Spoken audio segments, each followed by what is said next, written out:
It is finally time that we talk elephant cactus, everyone. These poke plants might just be one of the most versatile things in all of Don't Starve history, and very much unlike another volcanic plant we just recently talked about. They're not finicky either, which is very nice. But they stab, they shoot, and they help us automatically farm the loot. However, there is something we can't refute. There's only one place where these plants are produced. And yup, you guessed it. It is the molten pile of sentient rock known as the volcano, folks. There are no ifs, ands, or buts about it. If you want elephant cactus, you need to find this thing.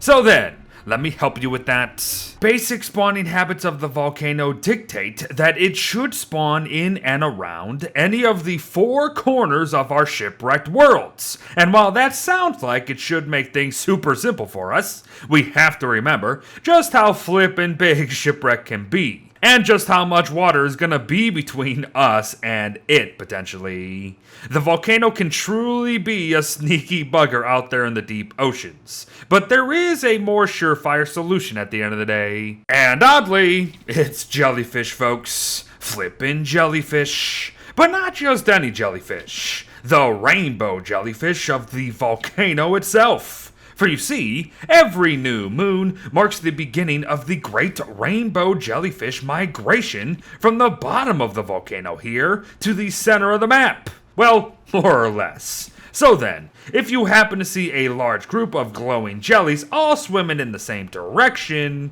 be sure to sail in the entirely opposite direction, as there is a really good chance that the volcano will be waiting for you there.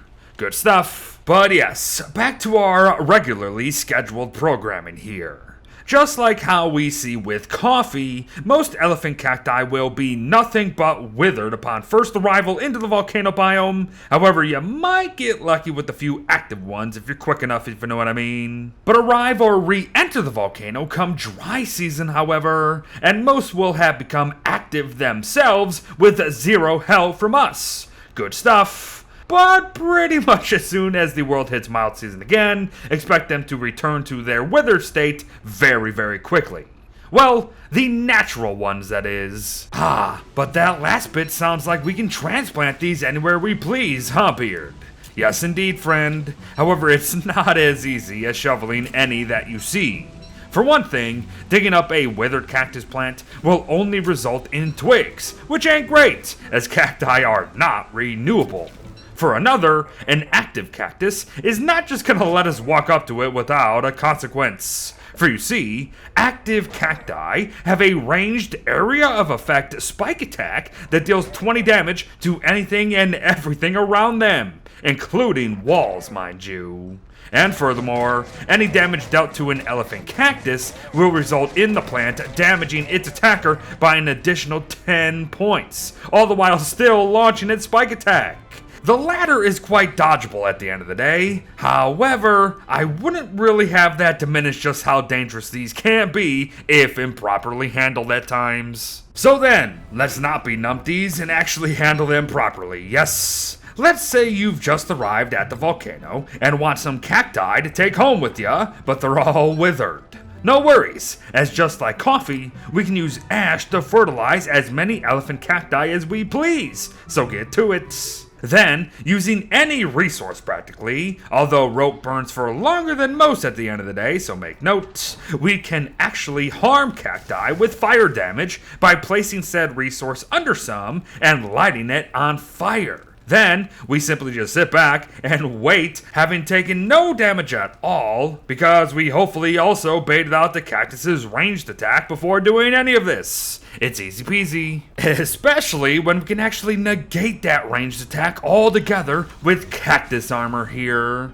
Costing a wood armor and 3 cactus spikes, loot dropped by elephant cactus, mind you. The unique armor won't see any increase to its durability or protection at the end of the day, but it will stop elephant cacti from even thinking about firing at us, which is very, very helpful. That said, it will still do absolutely nothing to stop us from still taking damage from actually hitting cacti, so there's that. But folks, be it fire or pure brute force, once a cactus has quote-unquote died, we can then choose to shovel up its stump in order to receive elephant cacti itself for our transplanting purposes. Good stuff. But before we get to what all that means, here are a few final notes about cacti, cactus armor, and cactus spikes themselves. Digging active elephant cacti will result in cactus spikes and cactus spikes alone, mind you. Cactus armor will damage our attackers by 17 points of health each and every time they strike us, and funny enough, it works on ranged mobs too at the end of the day. And lastly, a cactus spike itself is indeed a melee weapon, but it is absolutely garbage at but 5 uses and 17 damage a hit. No. Turn them into armor instead. But yes, transplanting elephant cactus. Is it as annoying as coffee beard? Thankfully, no. Still, elephant cactus can only be planted on magma, ashy, and volcano turfs, so make note there. But we can also choose to leave planted cacti unfertilized for a time, as even transplanted cactus plants grow themselves come dry season, just like their natural volcano counterparts. This also means that they will wither themselves come the end of dry season, mind you, so be aware of that. But planting elephant cacti within dry season, however, will just result in automatically active plants, which is very nice. But make note here, once you do fertilize an elephant cactus, even outside of dry season, it stays fertilized until dead. Well, in my experience, that is. But before we end today on some uses for elephant cacti, here's just another reason why it's so flippin' good. Say some do actually get killed by mobs or whatnots. You could just leave the stump, as they do eventually regrow come the start of the next dry season, mind you. However, why bloody wait when you can just dig it up, replant it, and fertilize it right then and there? Elephant cactus cannot die. Just keep them up and running. Or should you? Yes, you should. Still, here's a tip for those who don't. Unfertilized elephant cacti act as impassable walls in this game, even to many bosses, mind you.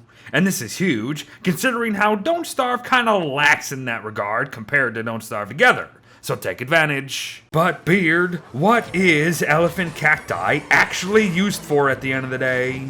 Well, why not wave defense across all Don't Starve experiences for crocodiles, hounds, or even vampire bats? We can create automatic, yet simplistic and efficient butterfly farms across all of the Don't Starve experiences at the end of the day. We can toss on a feathered hat and do some bird farming as well, and given how birds will barely survive a spike attack, this could be a way to just straight up capture the rats with wings too. We can also hop worlds if we choose and have some fun with some glowfly farms come the end of temperate season, or just use them elsewhere in Hamlet if you please, as there's no bloody way I could possibly give you every single option for elephant cactus out there.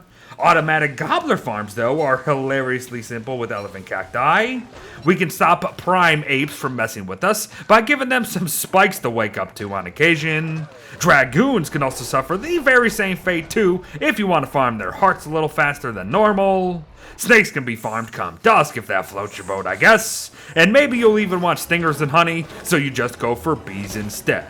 Folks, like I said, the possibilities with elephant cacti are frickin' endless, it seems. Now that you know the basics, it's up to you to figure it out and have some fun. And there you have it, everyone. A long overdue guide on some of the best plants in all of Don't Starve history. Elephant cacti. Do I really need to say more? Thanks for watching, folks. Well wishes to all. Mind them spikes. And I'll see ya in the next one. Bye-bye.